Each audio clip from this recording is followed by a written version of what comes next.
You're listening to the Weekend Sport Podcast with Jason Pine from News Talk ZB.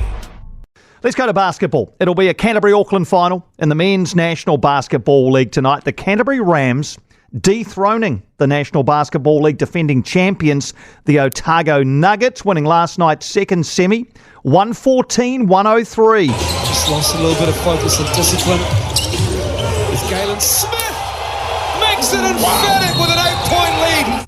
It's going to be Canterbury's first final, it says here, and I can only assume this is true, since 1999. As they attempt to end a 31-year championship drought in their way.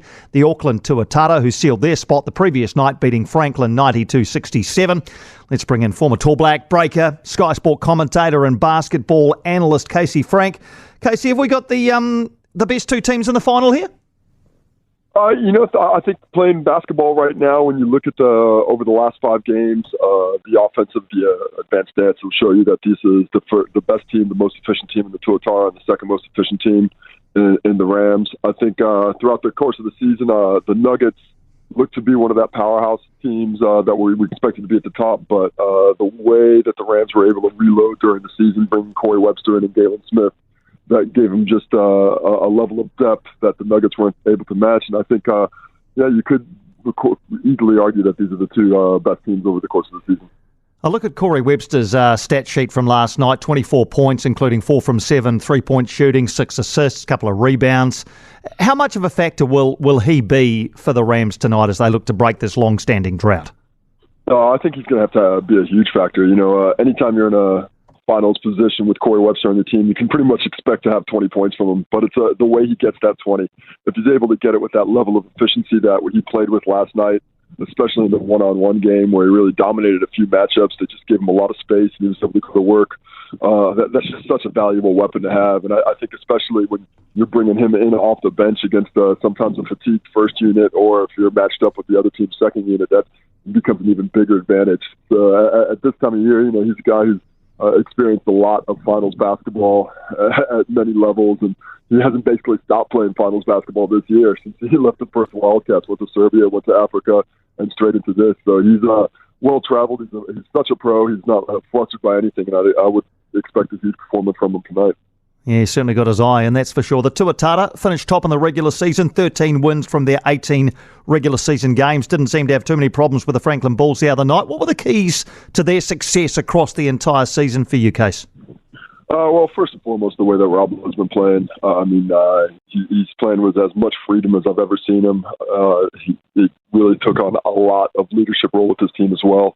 But when you look at him as a whole, they've got the ability to beat you in transition, with Jared Weeks really pushing that pace, Cam Glidden in those transition threes when he finds room, and Ruben Tarangi, his strength on both ends of the court. I think as a defender, he's really multifaceted, able to guard bigs, get bigger than his position, but also go smaller than his position.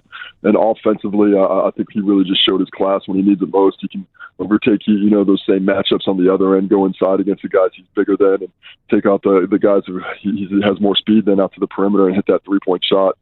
And then when you look at their depth that they've built over the course of the season, I think early on it was definitely a question. But Charlie Dalton as that fifth starter, along with Joe Lawson and Cruz Perot-Hunt, who both came in pretty late in the season, just before the deadline, that's given them just enough to really rotate those guys around. Everybody gets a good break and gives them enough variance in their looks offensively that they continue to be dominant in that area as well. Can we just throw a little bit more praise the way of Rob Lowe? I mean, what a season. 20.8 points per game, 11.5 rebounds per game, couple of blocks per game, swag of awards, season MVP, All-Star 5, Defensive Player of the Year, Most Outstanding Forward, Rebounding Champion. Goodness me. Have you seen Rob Lowe play better than this? No, never. This is by far the best I've ever seen him play. He's got his mental game is in such a place now that he really understands how he can be effective. I think at this level, especially his size as a dominant weapon, he's so long. He's a real true 6'11", and he's probably longer than that in terms of his reach. And with just the confidence with which he's playing and understands what he's doing offensively, I think that's one of the reasons he's lifted his game to this level at this point. The Defensive Player of the Year, he led the league in blocks. He was second in steals, and really was a traffic cop back there. And you look at his advanced statistics defensively. and it's a part of a trio, but he was so good that Cam Glidden and Jared Weeks were up there, I think, in two of the most valuable players defensively across the league, too, because just that effect they had together. And I don't know, it's been quite some time. I think we've seen some dominant season by a Kiwi big man to this level across the entirety of an entire season, start to finish. So we know he's not going to play for the Tall Blacks anymore or the Breakers. What are you hearing, though, Casey? Might he go round again for the Tuatara? Yeah, I think that's in his plans, having some off-the-cuff conversations with him. He's told me that he expects to keep on going. So I hope we can see him at this level for, a much longer time, because he certainly could play at whatever level he chose to play at. He's flicked back a many-year contract in the Australian NBL, and it's definitely his choice not to keep going at the Tall Black level too. But we will get to see him, I'm sure, at least next year and hopefully many years after that. Let's hope so. Canterbury, they've played one extra game in the final series, had to play the play-in game on Thursday night. They beat the Hawke's Bay Hawks, then beat the Nuggets, of course, last night. Third game in 4 nights for them tonight. Will that in any way be a factor? I think it will have some effect on them. They're one of the few teams that has the ability to weather that storm, I think, a little bit better than most because of their depth. When you look at them bringing 3 import-level players off the bench, and Baxter and Galen Smith and Corey Webster, and Quinn Clinton has been very solid as well. You really see they may be the most the deepest team in the league.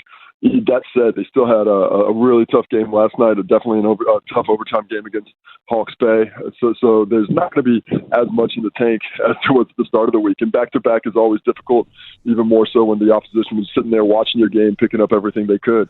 It's not a Herculean task, but it does become more difficult. All right, and just to finish, this is a very parochial question. What's happened to my Wellington Saints? Your ex-team, the Wellington Saints. What's going on there? They had a good season. They're extremely talented. If you look at the bigger picture, I think they had a lot of turbulence this year with players coming in and out. At the start of the year, Kyle Adnan was hurt. The first import they brought in, whose name escapes me because he didn't play that much, he didn't even get on the court. It's standard in some ways, but I think even more so than others, bringing in Isaiah Oholiafa late and having him come in and leave, that caused some issues as well. And as good as they were offensively, I think all that movement around and the players, actually not even forgetting about Donnie Samuel and some of the drama that was with his situation, that really kept them from finding a cohesiveness on defense. And you saw the points that they gave up to the Franklin Bulls. As good as the Saints were offensively, you just can't be that porous defensively and have any chance of really trying to get it done. All right, so who you got tonight? You got the Tuatara, they'd be the favourites, but you got them, or is it the Rams to break this drought?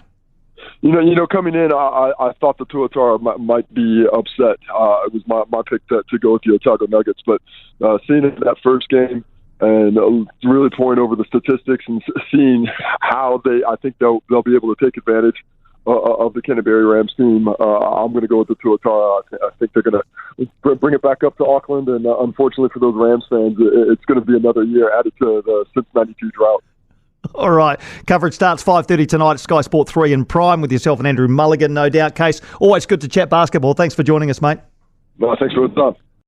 For more from Weekend Sport with Jason Pine, listen live to News Talk ZB weekends from midday or follow the podcast on iHeartRadio.